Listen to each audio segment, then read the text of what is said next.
छगन सेठ गांव के बहुत बड़े रईस थे। उनके पास बहुत ज्यादा जमीन, खेत, खलिहान और दुकानें थी। किसी चीज की कोई कमी नहीं थी। वो गांव के बीचों बीच अपने एक बहुत बड़े मकान में अपनी पत्नी सुशीला और 2 बच्चों विक्की और बब्बी के साथ रहते थे। छगन सेठ बहुत मेहनती और अच्छे इंसान थे। अरे रामू, क्या हुआ? क्यों रो रहे हो? सेठ जी, इस साल मेरी फसल खराब हो गई। मैं क्या करूं बताइए, मेरे घर में खाने के लिए कुछ नहीं है। अरे मुनीम जी, जितना इसे चाहिए उतना अनाज दे देना, खाने की कोई कमी नहीं रहनी चाहिए। लेकिन छगन सेठ एक चीज से बहुत परेशान थे। उनके दोनों बेटे एक नंबर के निकम्मे और आलसी थे। वो हमेशा अपनी पत्नी से कहा करते थे, सुशीला, मुझे तो इन दोनों की चिंता है। मेरे जाने के बाद इनका क्या होगा? ये कैसे मेरा व्यापार संभालेंगे? कोई बात नहीं जी, वक्त इन सबको संभाल लेगा। अरे तुम्हारी बात ठीक है, लेकिन वो वक्त आएगा कब? देखती नहीं कैसे सांड जैसे बड़े होते जा रहे हैं। इसी तरह सालों साल बीत जाते हैं। एक दिन सेठ बहुत बीमार हो जाते हैं। वो अपने दोनों बच्चों को बुलाकर कहते हैं, बेटा, मैं तुम दोनों को एक काम देना चाहता हूँ। जो उसमें अव्वल आएगा, मैं उसी को सारा व्यापार, काम और जमीन जायदाद देकर जाऊंगा। हमें क्या करना होगा पिताजी?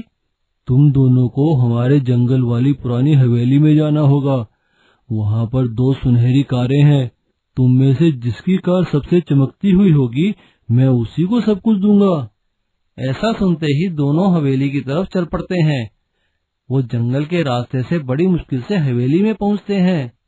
वो अंदर जाकर देखते हैं तो वहाँ 2 कारें खड़ी हुई थी। उनके ऊपर धूल मिट्टी जमी थी। विक्की बड़ी कार को साफ करता है। वो अंदर से सुनहरे रंग की थी। बब्बी, ये कार मेरी है, तू दूसरी कार को साफ कर। बब्बी विक्की से थोड़ा ज्यादा समझदार था। वो जैसे ही कार को साफ करता है, वो सुनहरे रंग की नहीं थी, लेकिन वो उसे चलने लायक बना देता है। और इधर विक्की की कार सुनहरे रंग की थी। साफ करने के बाद वो चमकने लगती है, लेकिन वो चल नहीं सकती थी। विक्की बब्बी से कहता है, बब्बी भाई, तेरी कार चल रही है ना? तू ऐसा कर, रस्सी से बांधकर मेरी कार को खींच ले। हम दोनों कारें लेकर घर जाते हैं। वे दोनों ऐसा ही करते हैं। वे दोनों घर के आंगन में लाकर दोनों कारें खड़ी कर देते हैं और अपने पिता को बाहर बुलाते हैं। दोनों कारों को देखकर सेठ अपनी सारी धन दौलत बब्बी को दे देता है।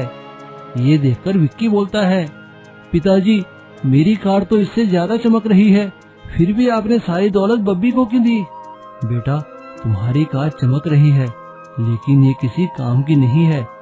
लेकिन असली सुनहरी कार तो बब्बी की है, जो चल सकती है और सोना कमा सकती है। इसलिए जीवन में हमेशा मेहनत करो और ऐसा काम करो जिससे तुम खुद की और औरों की मदद भी कर सको। दोनों बेटों को अपने पिता की बात समझ आ जाती है और वो दोनों उसी दिन से मेहनत करने लगते हैं।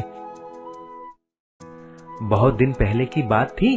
नाना नगर नाम के एक गांव था, जिसमें रूपेश करके एक आदमी रहता था, जो मिट्टी से खिलौने बनाता था। उसका एक बेटा भी था, सोमेश। सोमेश पढ़ाई खत्म करके गांव में ही रहने लगा, लेकिन नौकरी कुछ नहीं करता था। एक दिन सोमेश ने अपने पापा रूपेश के पास आया और ऐसा पूछा, पिताजी, आप तो बहुत अच्छी तरह मिट्टी के खिलौने बनाते हैं।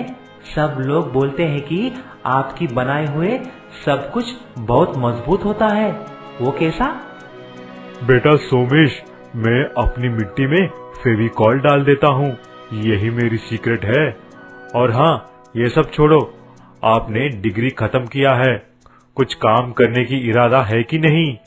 तुम एक काम करो, मेरा एक दोस्त है अखिल यादव, उसका ट्रांसपोर्ट का बिजनेस है, तुम उसके पास जाओ, वह कुछ न कुछ काम दे देगा। अखिल यादव के पास बहुत सारे बस थे, उसका बहुत बड़ा धंधा था। जब सोमेश वहां पर गया, अखिल जी, मेरा नाम सोमेश है और मैं रूपेश का बेटा हूँ। अच्छा, ठीक है, तुम क्या कर सकते हो? तुमको ड्राइविंग आती है कि नहीं? मैं कुछ भी करने के लिए तैयार हूँ सर। अच्छा, तो ठीक है, मेरे पास एक बस है, तुम उसे चला लो।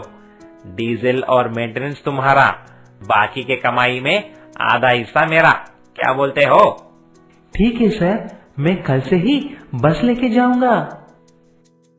ऐसा बोलकर बस ड्राइविंग करना शुरू कर दिया। ऐसा ही कुछ दिन गुजरे। एक दिन जब बस में कोई यात्री नहीं थे, सोमेश बस को तेजी से चला रहा था। अचानक उसकी ब्रेक्स फेल हो जाती हैं। सोमेश उसे नियंत्रण कर न पाया और सीधा जाकर एक तालाब में बस के साथ गिर जाता है। कुछ करके सोमेश तो बाहर आ गया, लेकिन बस तो पूरी तरह डूब जाती है। अरे देवा, अब मैं क्या करूं? सोमेश भागता हुआ अखिल यादव के पास जाता है और सारी बात बता देता है, लेकिन अखिल यादव आग बबूला हो जाता है। क्या? बस गिर गई? मुझे कुछ नहीं पता। मेरा बस मुझे चाहिए। रुक, मैं अभी तुम्हारी कंप्लेंट पुलिस में करवा देता हूँ। आपको जो कुछ भी करना है कर लो सर, मैं निकल रहा हूँ यहाँ से। ऐसा बोलकर सोमेश वहाँ से घर चला जाता है। जब पुलिस सोमेश के घर आता है, तभी वहाँ पर रूपेश भी होता है। रूपेश पुलिस से बोला, अरे मेरे बेटे को क्यों गिरफ्तार कर रहे हैं सर? इसे छोड़ दो। तभी पुलिस ने सारी बात बताई। फिर रूपेश ने बोला, इंस्पेक्टर साहब, मुझे एक दिन की वक्त दीजिए, मैं अखिल यादव जी को नया बस लाके देता हूँ।